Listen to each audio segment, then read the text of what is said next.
chez quelqu'un d'autre. Amy ne pouvait imaginer que l'homme avec qui elle avait partagé 29 ans de sa vie allait la quitter. C'était vraiment inacceptable pour elle. Le mariage qu'elle avait tout fait pour protéger allait finir par se briser ainsi. Jack savait que c'était un énorme choc pour Amy, mais il croyait que c'était le meilleur choix. Pendant toutes ces années, il avait essayé de plaire à Amy, mais en vain. Il ne pouvait jamais répondre aux exigences d'Amy.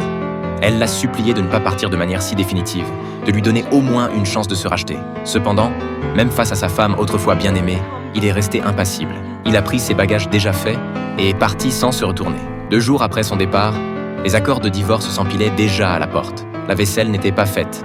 Amy était assise à table, l'air hagard, les cheveux en bataille. Son regard était vide. Jack avait tout emporté, même son âme. Progressivement, Amy a commencé à avoir des hallucinations. Elle voyait souvent Jack assis près de la fenêtre comme avant. Mais un instant plus tard, cette silhouette familière disparaissait sans laisser de traces. Ne supportant pas de voir sa mère continuer à sombrer, Jimmy est allé discrètement voir son père, essayant de le convaincre de rentrer à la maison, de donner au moins une autre chance à sa mère, au lieu de partir soudainement comme ça. Mais son père lui a dit que cette décision n'était pas une impulsion du moment. Ils avaient eu une période de grand bonheur.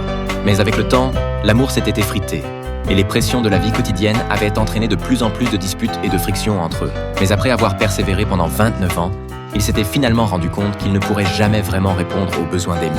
C'est seulement avec l'apparition d'Angela que Jack a progressivement réalisé que la vie n'était pas seulement faite d'oppression mutuelle, mais surtout de compréhension et de soutien. Mais il n'était pas facile de faire lâcher prise à Amy.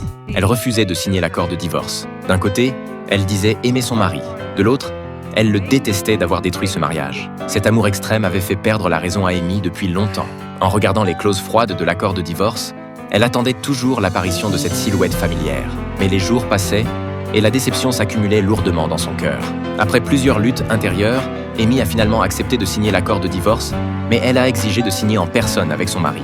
Cependant, lorsque l'avocat lui a dit que Jack lui avait laissé toutes ses économies et la maison, Amy a refusé de signer l'accord, parce que pour elle, aucune fortune ne valait la compagnie de Jack. « Je t'aime, Jack, même si je ne veux pas l'admettre. Je n'aurais jamais pensé qu'un jour tu ne m'aimerais plus. » Malgré les supplications d'Amy pour que Jack change d'avis, il était déterminé à partir.